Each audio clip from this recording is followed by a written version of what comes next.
Pemeriksaan kelayakan yang sebelumnya dapat memakan waktu 75 sampai 200 hari, kini dapat diselesaikan dalam hitungan menit atau jam.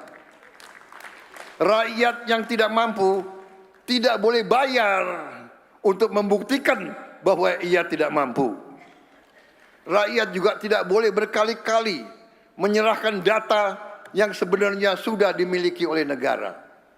Digitalisasi pada program perlindungan sosial harus kita terus perluas pada semua program bantuan sosial, bantuan pemerintah dan juga subsidi. Sebagai implementasi agenda pro Kesra terintegrasi. Juga untuk meningkatkan ketepat sasaran, transparansi dan kemudahan bagi masyarakat Indonesia. Hari ini hadir bersama kita Ibu Susana dari Kabupaten Bogor. Ia bekerja sebagai buruh harian, mengupas bawang dengan upah Rp700.000 per kilogram. Saudara-saudara sekalian, untuk itu kita harus mencari solusi. Kita harus memperbanyak dokter-dokter spesialis dan dokter-dokter gigi dan dokter-dokter umum kita. Karena dari kerusakan gigi bisa menghasilkan kerusakan organ-organ lain di tubuh itu. Saudara-saudara sekalian. Perlindungan sosial kita sadari harus semakin tepat sasaran, mudah dan bermartabat. Per hari ini, digitalisasi pendaftaran bantuan sosial untuk program PHK dan PKH. Tadi saya minta maaf, izin minum kopi lagi.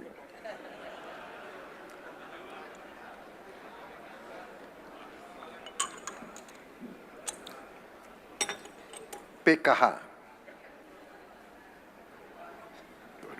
Mau sembahyang Jumat nih.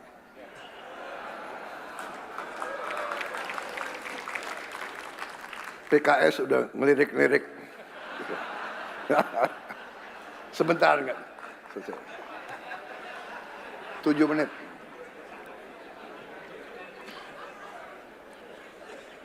Telah berjalan di 153 kabupaten dan kota pada 38 provinsi.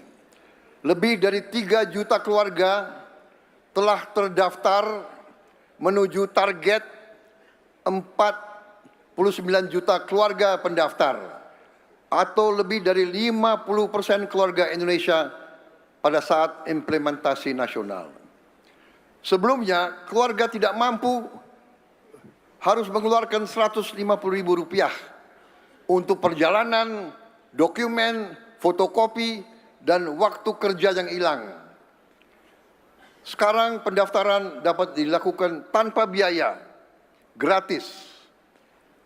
Pemeriksaan kelayakan yang sebelumnya dapat memakan waktu 75 sampai 200 hari, kini dapat diselesaikan dalam hitungan menit atau jam.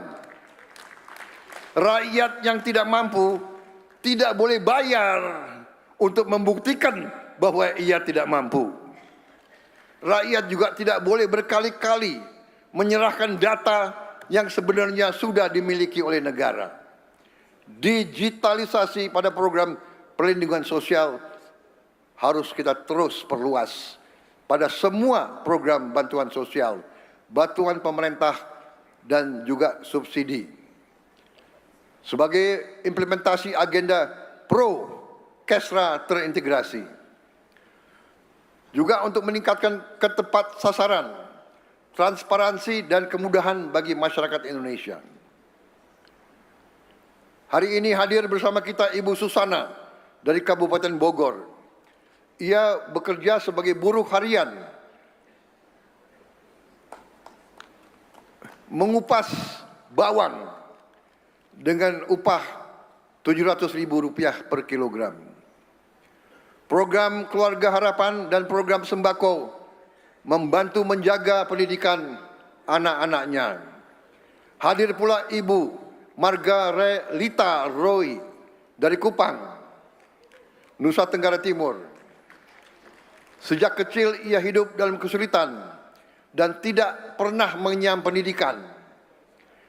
Pada usia 38 tahun, ia masih berdagang serta merawat tantenya yang sudah berusia 80 tahun. Bantuan sosial atensi berupa beras dan minyak menjadi penopang keluarganya.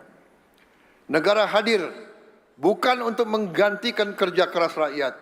Negara hadir agar kerja keras rakyat tidak sia-sia.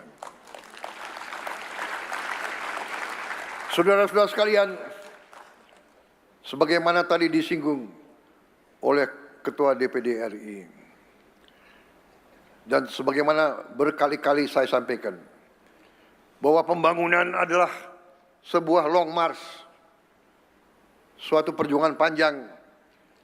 Apa yang kita bisa lakukan sekarang, kita tingkatkan, kita perbaiki, kita tambah, tapi dirintis oleh presiden-presiden dan pemimpin-pemimpin sebelum saya. Banyak program perlindungan sosial dirintis oleh Presiden SBY, oleh Presiden Jokowi. Saya meneruskan apa yang mereka rintis. Semua yang kita alami hasil dari kepemimpinan Bung Karno, kepemimpinan Pak Harto, kepemimpinan Pak Habibie, kepemimpinan Gus Dur, kepemimpinan Ibu Megawati.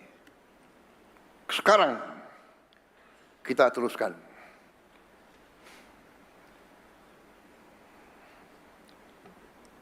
Ya, saya mengerti, saya sudah diingatkan.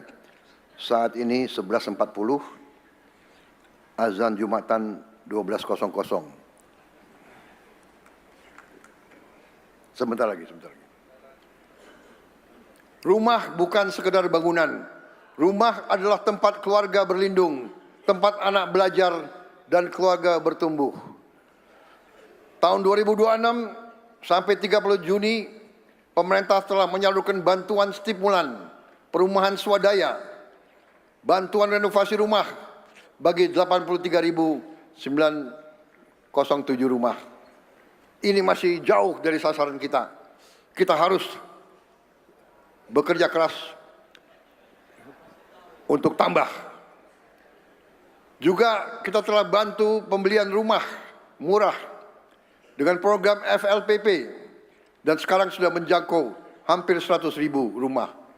Kredit program perumahan telah menjangkau 90.878 debitur. Hadir bersama kita hari ini Ibu Telma Humena dari Kota Manado. Rumahnya dahulu memiliki fondasi rapuh, dinding lantai dan atap yang rusak. Melalui BSPS keluarganya dapat memperbaiki rumah itu. Kita akan sekarang mencari langkah-langkah untuk menambah perbaikan rumah. Hadir juga Bapak Andre Kawaru dari Samarinda. Ia berdagang kelinci dari pasar ke pasar malam hari. Bertahun-tahun hidup di rumah kontrakan.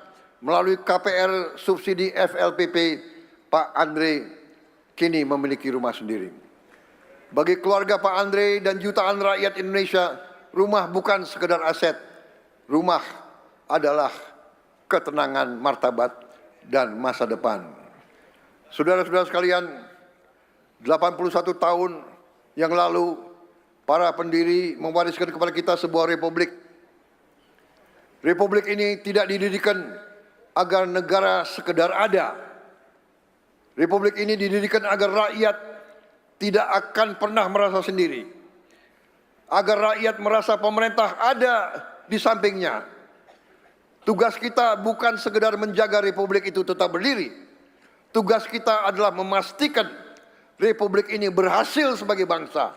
Republik ini berhasil punya kemampuan untuk hadir di tengah-tengah rakyat dan menghadirkan kemakmuran bagi seluruh rakyat Indonesia. Mari kita buktikan bahwa kepada dunia bahwa demokrasi kita dapat menghasilkan kesejahteraan. Terima kasih Ketua MPR, terima kasih Ketua DPD RI. Selalu dibicarakan persatuan, persatuan, persatuan.